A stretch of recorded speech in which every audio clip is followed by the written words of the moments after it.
முதலமைச்சர் மு.க.ஸ்டாலின் அமெரிக்காவிலிருந்து தமிழ்நாடு வந்த பிறகு கட்சியில் மாற்றங்கள் செய்வார் என்று அமைச்சர் துரைமுருகன் தெரிவித்துள்ளார். வேலூர் மாவட்டம் காட்பாடி தெற்கு பகுதி திமுக சார்பில் பொது உறுப்பினர்கள் கூட்டம் நடைபெற்றது. இதில் சிறப்பு அழைப்பாளராக திமுக பொதுச் செயலாளரும் நீர்வளத்துறை அமைச்சருமான துரைமுருகன் கலந்து கொண்டார். நிகழ்ச்சியில் பேசிய அமைச்சர் துரைமுருகன், திமுக முப்பெரும் விழாவையொட்டி கட்சியினர் அனைவரும் தங்களது வீடுகளில் திமுக கொடியேற்ற வேண்டும் என்று கூறினார். வரும் 15, 16, 17 தேதிகளில் திமுகவினர் அனைவரும் கருப்பு சிவப்பு துண்டு அணிந்து செல்ல வேண்டும் என்று கேட்டுக்கொண்டார்.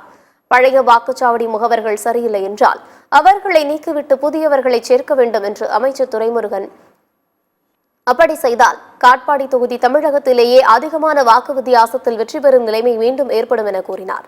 முதலமைச்சர் மு.க.ஸ்டாலின் அமெரிக்காவிலிருந்து தமிழ்நாடு வந்த பிறகு கட்சியில் மாற்றங்கள் செய்வார் என்றும் அவர் தெரிவித்தார். தலைவருடைய பிறந்தநாள், அண்ணா பிறந்தநாள், கழக பிறந்தநாள், பெரியார் பிறந்தநாள், மூன்றையும் சேர்த்துதான் 30 விழா கொண்டாடுவோம். ஒவ்வொரு கட்சிக்காரனுடைய வீட்டிலும் கழக கொடி ஏற்ற வேண்டும் என்று தெரிவித்திருக்கிறார். எனவே தவறாமல் கழக கொடி ஏற்றி விடுவீர்கள். கவுண்டிங் போகிறவர்கள் கடைசி வரை பயணில் நிற்க வேண்டும். ஒரே ஓட்டங்கள் ஜெயிக்கிற உண்டு. இந்த பழைய டீலுக்குலாம் சரியில்லைன்னா தூக்கி எறிங்க, புது சேர்த்து